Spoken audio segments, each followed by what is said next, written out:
부분을 이제 보통 최후의 만찬 그 기간 동안 예수님께서 제자들을 부르시고 식탁을 나누고 그 가운데서 본인의 이제 십자가를 달리실 것을 예고하시고 또 제자들에게 당부하시는 그 장면입니다. 그런데 요한복음은 조금 그 장면의 설정이 공간복음서와 다르게 되어 있습니다. 만찬의 형식도 정확한 성만찬, 떡을 떼고 나누는 것이 아니라 식사 자리로 표현을 하고 있고요. 그리고 오늘 이 13장부터 17장까지 이르는 이 고별사 부분에서 세족식을 시작하며 제자들의 발을 씻어주며 이야기를 시작하는데요. 이 세족 또한 그 기존의 세족의 예식을 따르지 않습니다. 오히려 기존의 그 정확하고 고귀하고 더 존중하는 그런 세족이 아니라 그 원형을 벗어나서 정말 그 세족의 의미, 나처럼 여러분도 서로의 발을 씻어주시오 하는 그 권면을 강조하고 있습니다. 이때 우리에게 주신 어떤 정례적인, 예전적인 그런 중요한 것도 있겠지만 그 예식을 뛰어넘는 행동의 의미, 그것은 바로 제자들에게 전해주신 새 계명의 의미를 더욱더 강조하기 위함입니다. 여기서 말하는 새 계명은 요한복음 13장 34절에서 35절에 나옵니다. 이제 나는 너희에게 새 계명을 준다. 서로 사랑하여라. 내가 너희를 사랑한 것과 같이 너희도 서로 사랑하여라. 너희가 서로 사랑하면 모든 사람이 그것으로써 너희가 나의 제자인 줄을 알게 될 것이다. 예수의 삶을 따라오고 마지막 식사를 하는 자리에서 제자들에게 강조하는 말입니다. 그것이 서로 사랑하여라 하는 말씀입니다. 세상을 사랑하여라. 나와 같이 더 세상을 끝까지 복음을 전하고 사랑을 전하여라가 아니라 너희 서로 사랑하여라 라는 말씀이었습니다. 이 평범한 말씀이 이 제자들에게 마지막으로 남긴 새 계명이었습니다. 왜 마지막으로 이 말씀을 남기셨을까요? 이 말씀을 들어보지 못했을까요? 이 새 계명의 마지막의 의미를 받아들이기 위해 우리는 요한 공동체의 상황을 살펴보면 더 좋을 것 같습니다. 이 요한 공동체가 이 요한복음이 쓰여진 그 시기는 예수님이 십자가에 달린 지 65년 그 이후입니다. 또한 저자들도 여러 저자들이 쓰였다는 이야기들도 같이 함께하고 있고요. 요한복음서가 기록되던 당시 요한 공동체는 그 예수의 제자들을 포함하고 있지만 65년 이후 예수를 따르던 그 제자들 공동체에게 하는 말이기도 합니다. 그 제자들은 예수님 없이 오랜 시간이 지났지만 여전히 박해라는 현실과 싸우고 있었습니다. 예수가 없는 슬픔, 고통만이 아니라 예수가 떠난 뒤에 오히려 제자들은 세상으로부터 증오의 대상이 되었습니다. 박해당하고 추방당하기 시작했습니다. 그것은 이들 요한 공동체가 기존에 있던 유대교의 정체성을 혼란하게 한다는 이유였습니다. 그로 인해 회당으로부터 이질적인 대상으로 낙인 찍히고 배제를 당했던 경험들이 축적되었고 이 말씀은 그 공동체를 향한 말씀이 되기도 합니다. 이렇게 출교된 요한의 유대인 예수를 따르던 공동체는 이전까지는 스스로 그 일부라고 여겼던 전통적인 유대교 배경에서 떠나 자신들을 새롭게 정의하는 여정 가운데 있었습니다. 평생 배우고 살아왔던 그 삶의 방식을 벗어나 새롭게 사는 방법을 배워야 했습니다. 이 일은 요한 공동체가 몇몇 유대인들에게는 굉장히 견디기 힘든 일이었을 것입니다. 그래서 다시 유대의 회당으로 돌아가기도 했습니다. 또 하나님을 위한 일이라고 믿었지만 현실은 녹록지 않았습니다. 그 현실을 16장 2절에서는 이렇게 표현하고 있습니다. 사람들이 너희를 회당에서 내쫓을 것이다. 그리고 너희를 죽이는 사람마다 자기네가 하는 그러한 일이 하나님을 섬기는 일이라고 생각할 때가 올 것이다. 이 구절은 이 추방당한 이들을 공격하고 가해했던 이들이 회당 관계자들만이 아니라 그들 내부에도 함께 있었다는 것을 표현합니다. 요한의 예배 공동체 그 안에서 예배를 드리는 데 있어서도 마찬가지로 배제의 장치가 작동되었으며 이 폭력은 오히려 외부로부터 오는 폭력보다 때론 더 고통스러웠습니다. 같이 함께 예배드리던 이들, 함께 예수를 따르다고 고백하고 있던 이들이 예배 안에서 누군가를 배제하고 누군가를 또 고통스럽게 하기도 했던 것입니다. 그 땅에서 모든 자격을 박탈당했던 것처럼 이들은 세상으로부터 또한 모든 것을 박탈당했습니다. 그렇기에 예수님은 제자들에게 이 말씀, 너희 서로 사랑하여라 하는 말씀을 새 계명으로 주셨습니다. 오늘 본문은 크게 두 가지 문단으로 나눠집니다. 앞부분은 예수께서 이제 고별서를 남기시며 내가 가고 나면 너희에게 보혜사 성령을 약속하겠다. 그가 너희를 돕겠다. 라는 말씀이었고요. 뒷부분은 유다의 질문과 그에 대한 예수의 대답입니다. 예수님은 충분히 이 제자들이 또한 사람들이 본인이 없는 시기를 보내는 동안 도움이 필요할 것이다 라는 것을 알고 있고 걱정하셨습니다. 그 상황에서 유다가 예수님께 질문합니다. 아니 예수님이 이제 안 계시면 더 예수님이 필요할 텐데 왜 우리에게는 나타나신다고 약속하시면서 우리에게는 함께 하신다고 약속하시면서 세상에게는 나타나지 않으시려고 합니까? 왜 세상은 예수를 알지 못할 것이라고 얘기하십니까? 예수님이 직접 나타나시면 더 쉬운 일이 아닐까요? 왜 예수님의 사랑이 세상에는 더 확대되기가 이렇게 힘든 겁니까? 라고 묻습니다. 그에 대한 예수의 대답은 이렇습니다. 누구든지 나를 사랑하는 사람은 내 말을 지킬 것이다. 그러면 내 아버지께서는 그 사람을 사랑하실 것이다. 우리는 그 사람에게로 가서 그 사람과 함께 살 것이다. 라고 말씀하셨습니다. 사실 저는 이 부분을 읽으면서 처음에 굉장히 너무 맥락과 맞지 않는 대답이 아닌가 생각을 했었습니다. 아니 예수님 뭐 어떻게 좀 더 그래 아니다 너희가 더 힘을 내야 된다. 그래 너희가 이제 내가 없어도 그 계명을 이 사명을 받아서 더 나가면 된다. 걱정 말아라 라는 것이 아니라 내 말을 지키면은 될 거야. 그리고 그 사람에 함께 가서 그 사람과 함께 살면 될 거야. 라는 말은 너무 뭐랄까 소극적인 대답이 아니었나 싶기도 했습니다. 하지만 예수님은 사랑이 계명일 뿐만 아니라 제자들 안에 있는 자신의 현존의 표시라고 말합니다. 그 사랑이 예수님인 것입니다. 예수님은 사랑의 안에 거하시며 우리는 예수님의 사랑 안에서 하나님의 사랑 안에서 함께 거합니다. 우리가 사랑하는 의지와 능력 안에서 그 사랑은 하나로 합쳐집니다. 다만 우리는 그 사랑 안에서 예수님을 볼 수 있습니다. 그 사랑 안에 있지 않으면 우리도 세상도 예수를 볼 수 없습니다. 다시 말해 하나님과 예수님은 그 사랑 안에 있는 예수를 따르는 사람을 통해서만 나타날 수 있다는 것을 말합니다. 예수를 사랑하는 사람들, 예수처럼 사는 사람들을 통해서 하나님의 사랑은 이 세상에 보여질 수 있는 것임을 전하고 있습니다. 이 예수님을 따르는 사람들, 예수님의 사랑을 따르고 실천하고자 모인 사람들이 우리일 것입니다. 우리는 하나님의 뜻을 따라 현실 너머에 보이지 않는 것을 믿고 따르며 살아갑니다. 그것은 굉장히 어리석어 보이고 때로 굉장히 현실에 타협하고 좌절하기가 너무 쉽습니다. 우리가 그리스도인으로 살아가는 것은 매 순간 저는 결단을 요구하는 것 같습니다. 그리고 매 순간 좌절을 경험하는 것도 같습니다.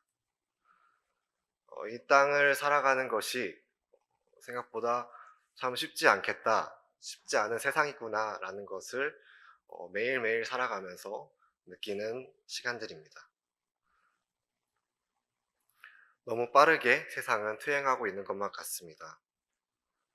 희망이라는 말을 내뱉기가 부끄러워지고 세상과 또 나 자신을 나아지게 애쓰는 모든 노력과 운동들이 무력해져서 어떤 큰 파도 앞에 홀로 서 있는 것 같은 느낌을 받기도 합니다. 하지만 이 모든 것이 우리가 연약해서 그런 것은 아닙니다. 이 시대가 또 그런 것 같습니다. 그리고 이 시대는 요한의 시대와 또한 마찬가지로 비슷한 것 같습니다. 우리 또한 요한의 공동체처럼 정치적으로, 경제적으로, 사회적으로 서로를 증오하고 각자 도생으로 내몰고 박해하는 시대를 살아가고 있습니다. 이때 이 무력함을 제가 조금 극복했던 계기가 있었는데요. 한 이야기를 들었던 것이 있습니다. 그 짧은 이야기를 한번 들려드리려고 합니다.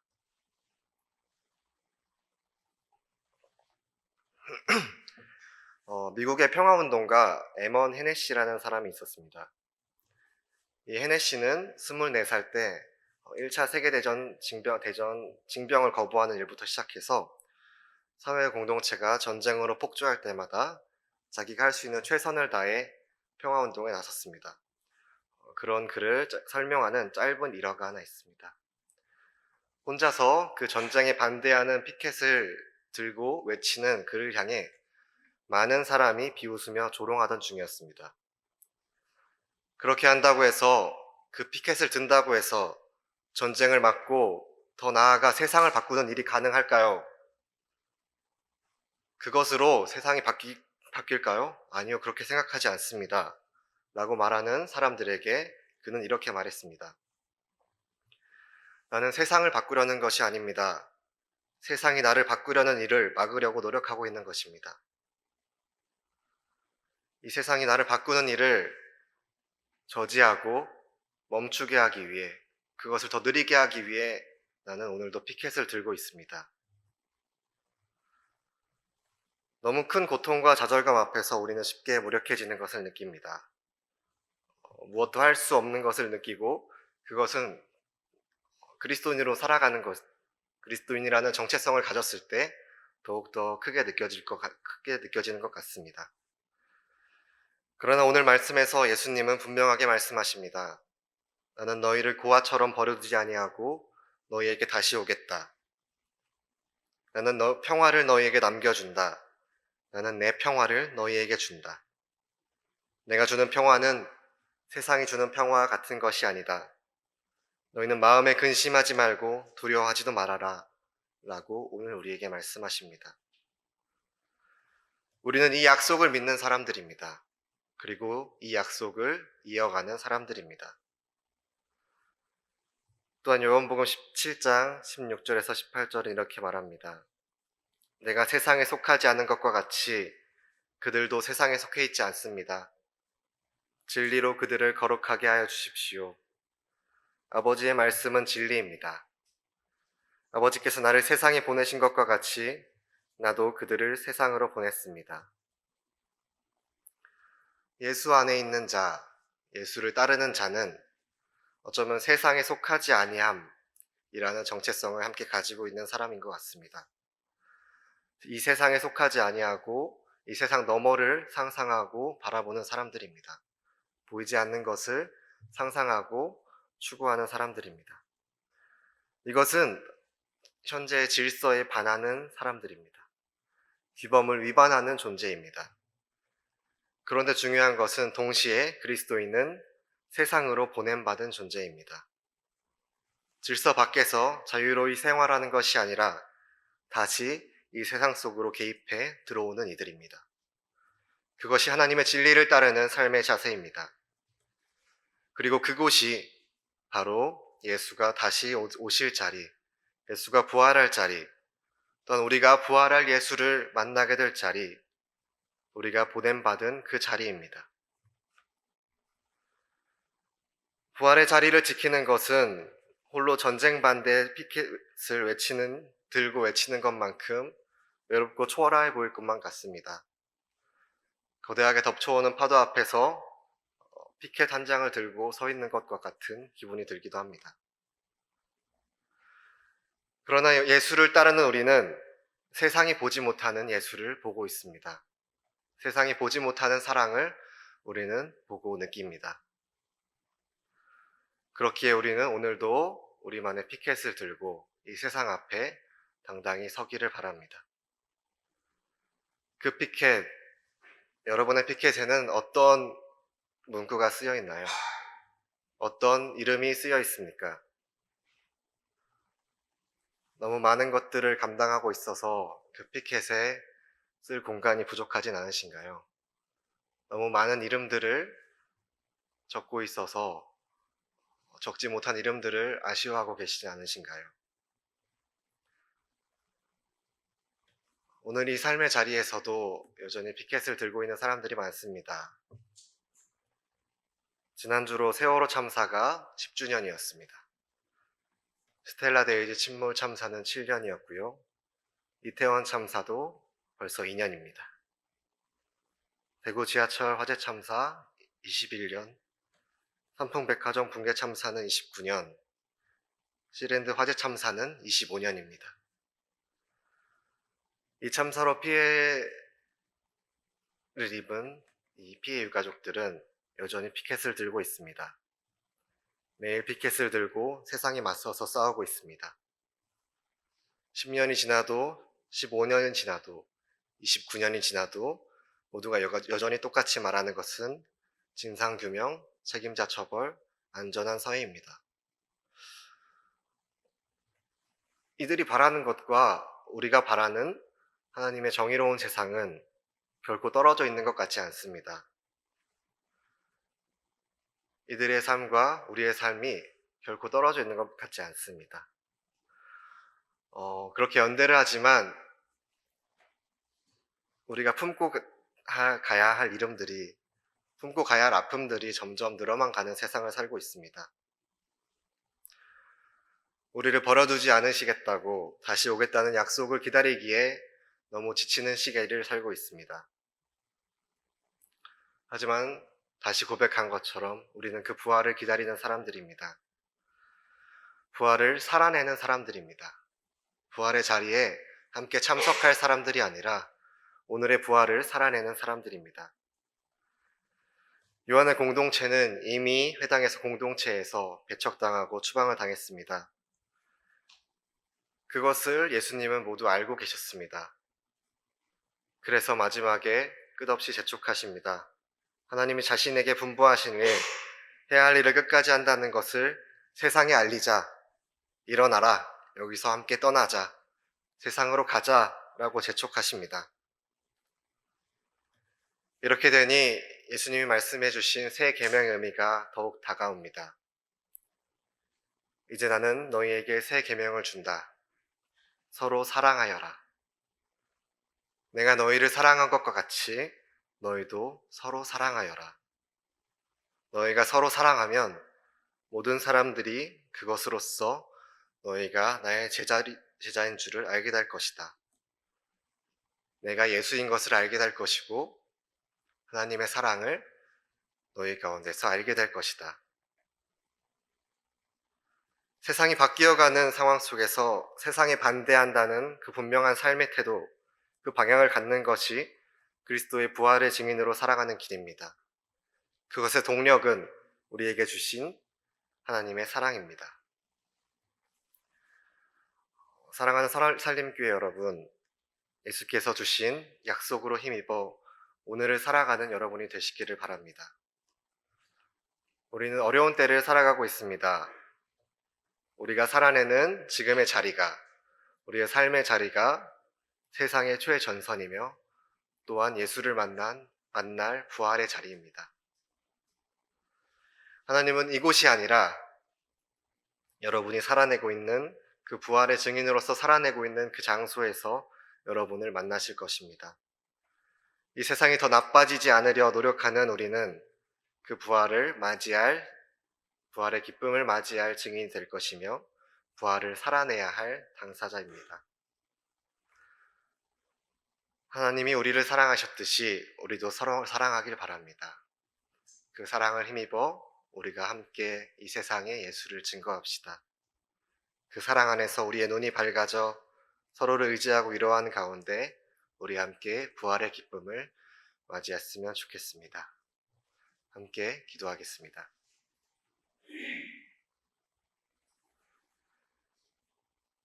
사랑의 하나님, 감사합니다. 오늘 우리에게 보혜사 성령을 보내주셔서 감사합니다. 그 성령에 힘입어 하나님의 사랑을 알고 확인하게 하시니 감사합니다. 우리를 버려두지 않으시고 다시 오겠다 약속하신 하나님의 말씀을 의지합니다. 부정한 세상에 예수를 따라 사는 증인의 삶을 살아갈 수 있도록 우리를 인도하여 주시옵소서. 그 길에서 사랑하게 하시고 서로 의지하게 하시고 밝은 눈으로 서로를 살피며 그 길을 지켜가게 하시옵소서.